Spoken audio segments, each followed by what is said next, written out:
Okay, part 3 on the GHC 140, the Grove 140-ton telecrawler.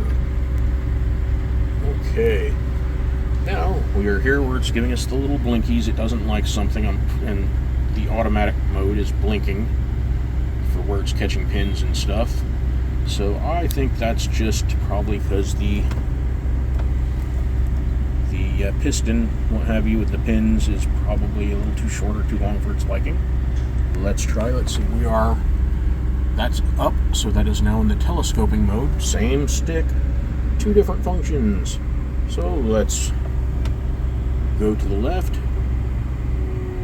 Just suck it in. There we go. See that stuff blink as it zeroes out? Alright. Gray is a form of the pin being between locked and unlocked. Okay, we're at 0. Screw it. So let's go ahead and, of course, we got a boom length of about 40.34 feet right now. And those arrows change from white to gray to black, just like the other functions down here in sections of the boom. We are going to go out to about 116 feet, I think it is today. So that should be the smallest sections of boom. For weight, we'll get 100%. 100% on number 4. Comes back, pushes out. 50% on 3. 50% on 2.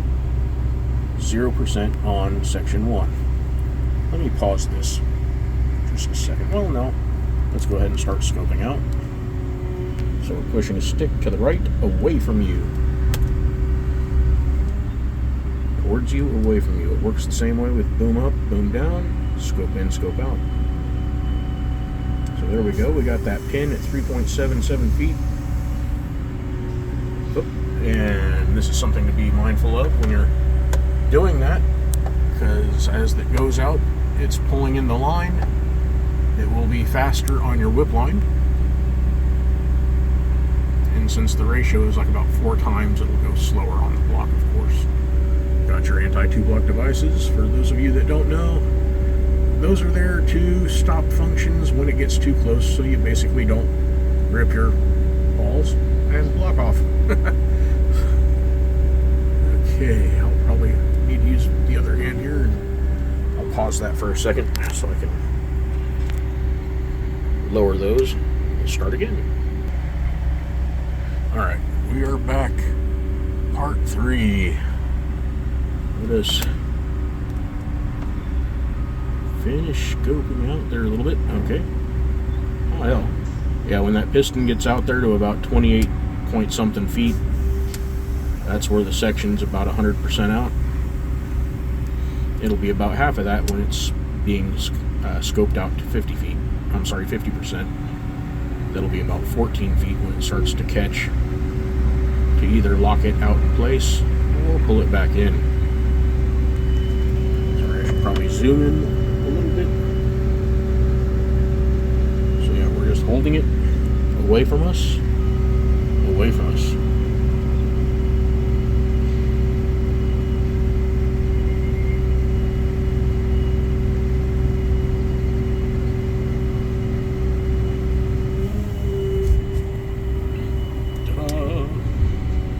It's coming back in. Pins are locking up into section 4, and we see the lines going up.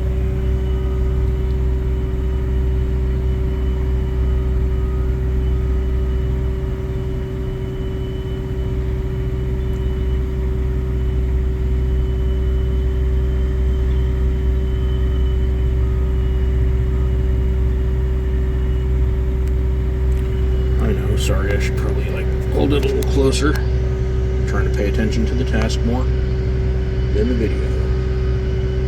So we're getting really close there.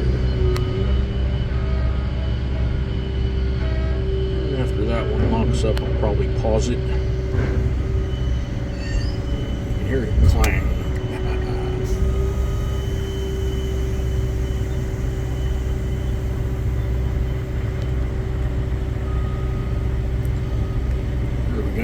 Graying out as the pins change. It is 100% and whited out, so that boom section is locked in place, and it's sucking that piston back in. Good place for me to pause until it's done.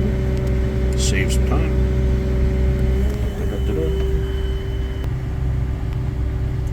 Okay, we are back.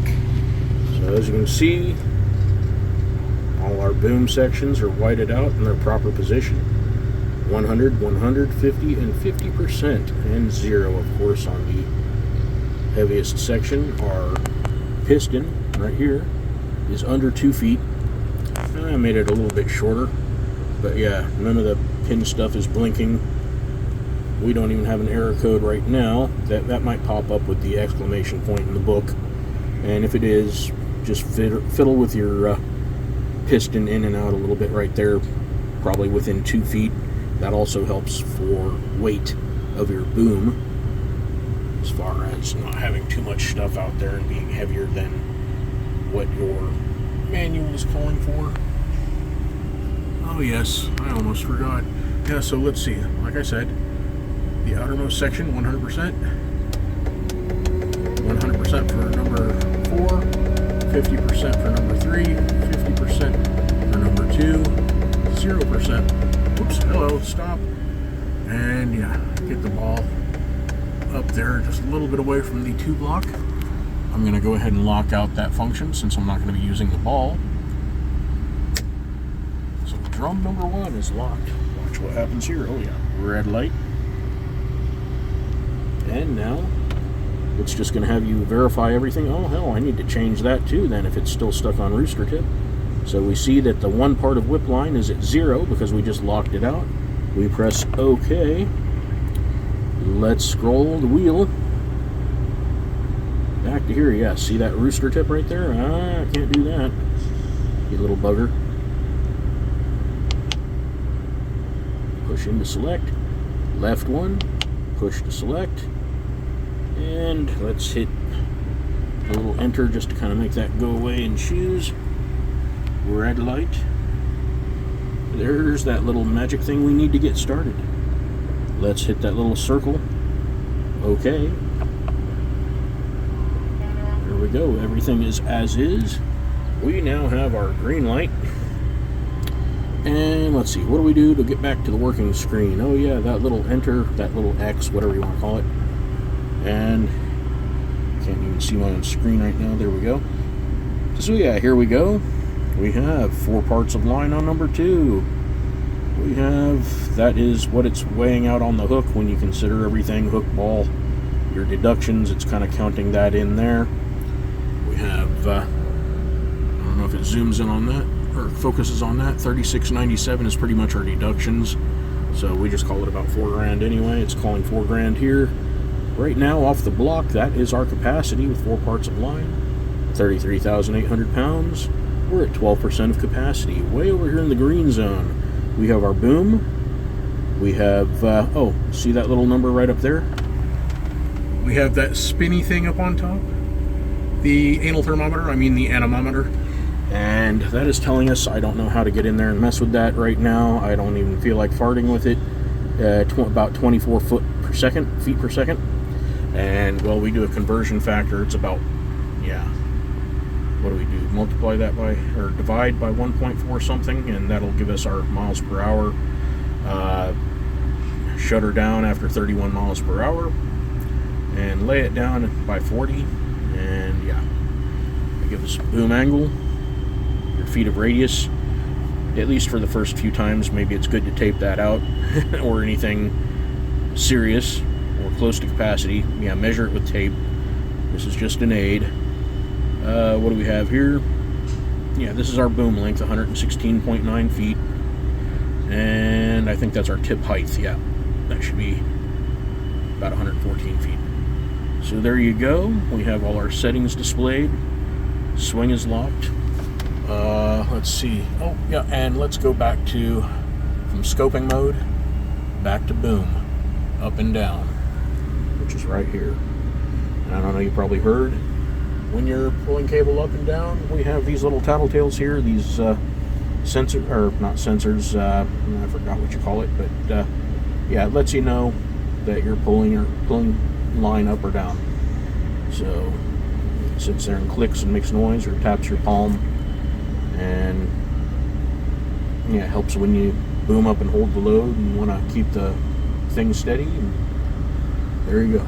That's your GHC 140 from Grove. Oh yeah. And if we're going to idle, let's idle. Have a great day.